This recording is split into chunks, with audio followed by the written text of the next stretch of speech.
Shabbat Shalom. Every summer here at TRS, we choose a theme for our summer sermons.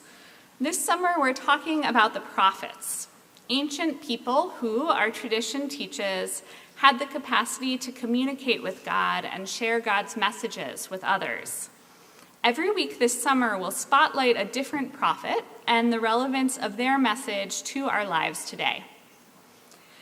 To be honest, I struggled to pick a prophet to share with you tonight.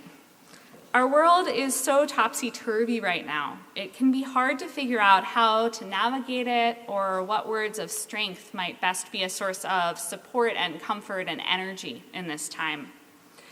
And even though many of the biblical prophets speak very ardently of justice, which on one level might be perfect for this moment, when so many corners of our lives are touched by profound and troubling injustice, there's also something about the prophetic style that feels profoundly unhelpful in this moment. Many of the prophets were lone voices in the wilderness, speaking truth to power. Power didn't necessarily listen.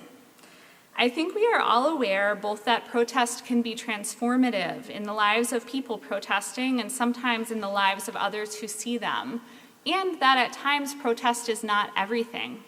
We also need time and space for speaking with each other and listening to each other. The prophets were not always great at that.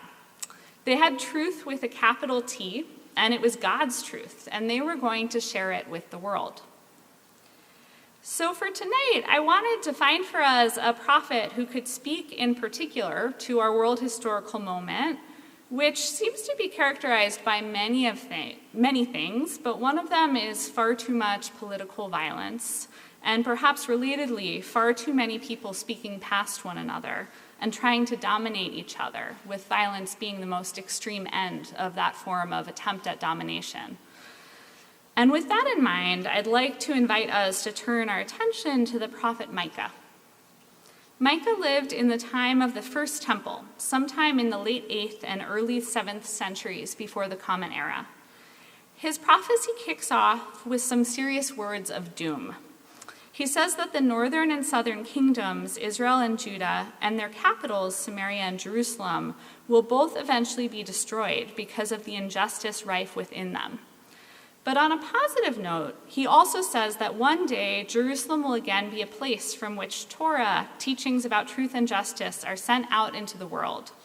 He says they will beat their swords into plowshares and their spears into pruning hooks. Nation shall not take up sword against nation, and they shall never again know war. So a big part of Micah's message is the worst is coming. It's coming because of the way everyone is treating each other. But one day, someday, there can be another brighter chapter. If I were to grade this section of Micah's message in its utility for our time, I might give it a C, or perhaps a B-. On the one hand, Jewish tradition does have a very deep well of thought dedicated to the importance of cultivating faith in being part of the kind of change that evolves over generations or even centuries. And Micah's words are an important contribution to that thought.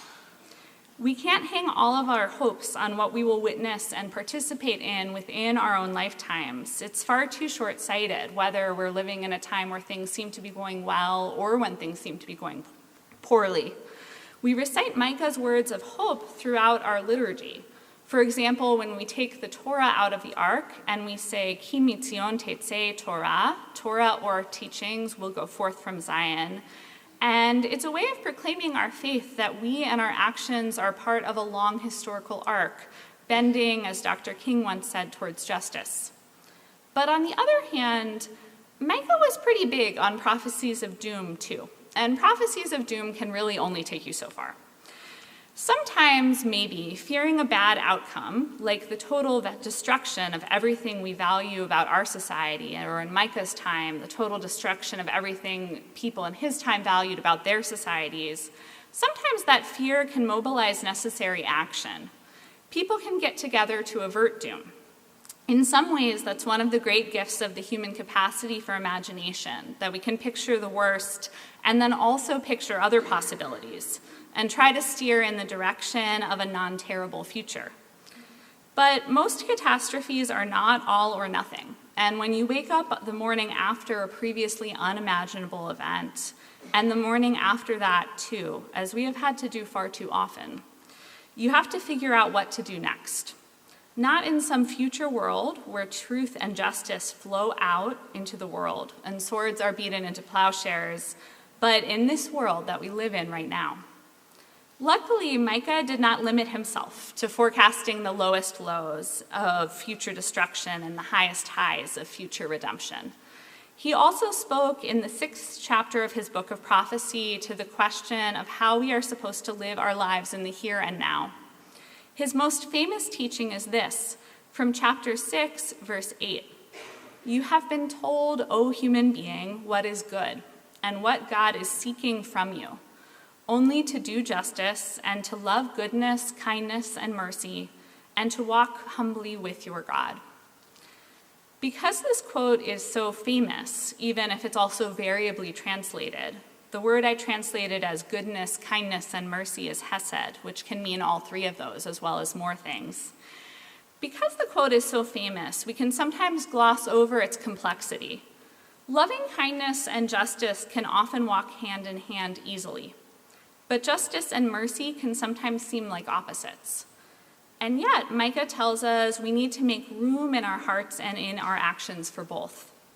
I think part of what this might mean is that we need to make space, both in our hearts and in the conditions of our shared world, for other people to change or have the possibility or opportunity of change. And just as we need to balance justice and mercy, a concept that would also be important to the creators of Musar many centuries later, Micah 6:8 also encourages us to, for lack of a better word, balance chutzpah and humility. On the one hand, he says, we need to walk humbly with God. We need to remember that we are not God and not the center of the universe, and we're not always right. On the other hand, if we're really going to engage in acts of justice, loving kindness, and mercy, we need to believe in ourselves and believe in these principles, even when the going gets tough.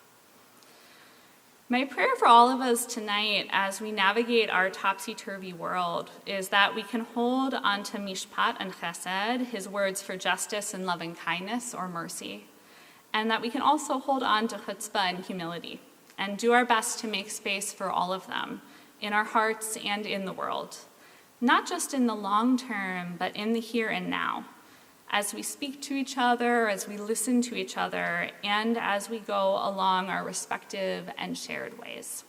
Shabbat Shalom.